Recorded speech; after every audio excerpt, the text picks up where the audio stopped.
اور مبارک احمد ثانی اور قادیانی وہ یہ چاہتے تھے صرف ہمیں ضمانت مل جائے، ہماری جان چھوٹ جائے، لیکن سپریم کورٹ میں نہ صرف اس کو ضمانت دی گئی بلکہ ان کو یہ چھوٹ ایک طرح سے مل گئی ہے کہ آپ نے مختلف قیودات کے ساتھ جو ہے آپ اس کی تبلیغ کر سکتے ہیں۔ یہ آپ کے سامنے ہے، میں ان لوگوں نے اس قرآن کا غلط ترجمہ کیا اور غلط ترجمہ کر کے نہ صرف اسے اپلوڈ کیا بلکہ لوگوں میں، مسلمانوں میں اس کو پھیلایا تاکہ لوگ اس کو پڑھ کر معاذ اللہ وہ گمراہ ہو، اور جو اپنے تائیں انہوں نے قرآن کا غلط ترجمہ کیا ہے اپنی جھوٹی نبوت کو ثابت کرنا۔ السلام علیکم ورحمۃ اللہ وبرکاتہ۔ دوستو امید ہے آپ سب خیر و عافیت سے ہوں گے۔ 24 جولائی 2024 کو جو فیصلہ سپریم کورٹ کی طرف سے مبارک احمد ثانی کیس کے حوالے سے سنایا گیا، آپ سب کے علم میں ہے کہ وہ فیصلہ علماء کرام کے فیصلے کے بالکل مخالف ہے۔ علماء کرام کا جو فیصلہ عین قرآن و سنت کے مطابق تھا اس کو مسترد کرتے ہوئے یہ فیصلہ سنایا گیا۔ اس کیس کے حوالے سے میں کچھ باتیں آپ دوستوں سے شیئر کرنا چاہتا ہوں۔ کیا وجہ ہے کہ مبارک احمد ثانی پر اتنی نوازشیں کیوں ہیں، اور کیا وجہ ہے کہ پوری قادیانیت، پوری جو یہ لابی ہے، یہ اس مبارک احمد ثانی کے پیچھے کیوں کھڑی ہے؟ بیسیکلی یہ مبارک احمد ثانی جو شخص ہے یہ ان کے اداروں کا ٹیچر ہے۔ جتنے بھی ان کے اداروں میں لڑکے یا لڑکیاں وہ پڑھتی ہیں تو یہ مبارک احمد ثانی ان کا مرکزی ٹرینر ہے، جو کہ ان لڑکیوں کو اور لڑکوں کو قادیانیت کی تبلیغ کی ٹریننگ دیتا ہے، ان کو اس کے بارے میں سکھاتا ہے۔ تو پوری جو یہ قادیانیت لابی ہے یہ اس کے پیچھے کھڑی ہے۔ ملزم مبارک ثانی قادیانیت مذہب کے بانی مرزا غلام احمد قادیانی قذاب کے پڑپوتے، اس کے 5ویں خلیفہ مرزا شریف احمد کے پوتے مرزا منصور احمد و ناصرہ بیگم کے بیٹے مرزا مسرور احمد کا بھی یہ استاد رہا ہے۔ مبارک ثانی مدرسہ الحفظ چمیوڑ کا پرنسپل ہے۔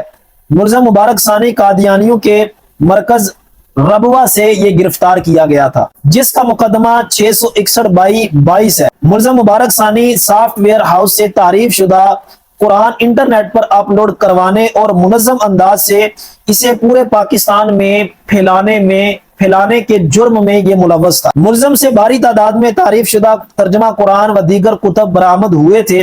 ملزم مبارک ثانی کی گرفتاری پوری قادیانیت کے لیے درد سر بنی ہوئی ہے، کیونکہ یہ بندہ ان کا مرکزی ایک ٹرینر ہے، مرکزی ان کا استاد ہے۔ اور یہ بھی یاد رکھیں کہ بڑی مشکل سے اس کے اوپر ہاتھ ڈالا گیا اور بڑی مشکل سے اس کی FIR ہوئی اور بڑی مشکل سے اس کو جو ہے وہ گرفتار کیا گیا۔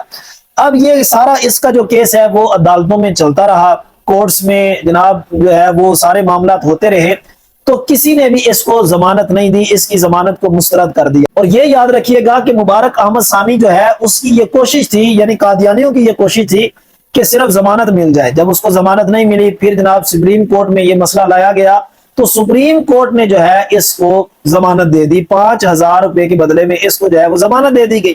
اب پھر یہ مختلف پیشیاں جو ہوئیں اس ضمانت کے بعد علماء کرام نے اس مسئلے کو نظر ثانی کے طور پر پیش کیا کہ اس پر نظر ثانی کی جائے۔ پھر اس کی پیشیاں چلی، فروری کے اندر اس کی پیشی چلی، پھر اس کی مارچ میں تھی، مئی میں تھی، اور اب یہ جولائی کے اندر جو ہے وہ فیصلہ سنا دیا گیا۔ اب جو ضمانت دی گئی تھی بجائے اس کے کہ اس ضمانت کو رد کیا جاتا، اس ضمانت کو واپس لے لیا جاتا، اس کے اوپر نظر ثانی کرنے کی بجائے مزید اب جو فیصلہ سنایا گیا ہے وہ قادیانیوں کو تبلیغ کرنے کے لیے مختلف جو ہے وہ قیودات لگاتے ہوئے ان کو ایک طرح سے تبلیغ کی اجازت دے دی گئی۔ آپ سب مسلمان ہیں، الحمدللہ ہمارا قرآن ہمارا ایمان ہے۔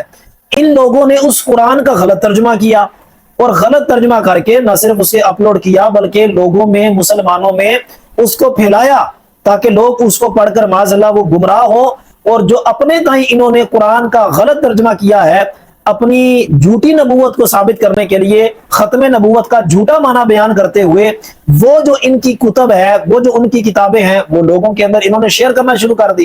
اب یہ کتنا بڑا سنگین جرم ہے، اور مبارک احمد ثانی اور قادیانی وہ یہ چاہتے تھے صرف ہمیں ضمانت مل جائے، ہماری جان چھوٹ جائے، لیکن سپریم کورٹ میں نہ صرف اس کو ضمانت دی گئی بلکہ ان کو یہ چھوٹ ایک طرح سے مل گئی ہے کہ آپ نے مختلف قیودات کے ساتھ جو ہے آپ اس کی تبلیغ کر سکتے ہیں۔ یہ آپ کے سامنے ہے، میں یہ اور تو کافی جگہ ہے لیکن یہ جو ہائی لائٹ کیا گیا ہے ذرا آپ اس کو دیکھیے گا۔ یہ جو فیصلہ سنایا گیا یہ 42 نمبر پوائنٹ ہے۔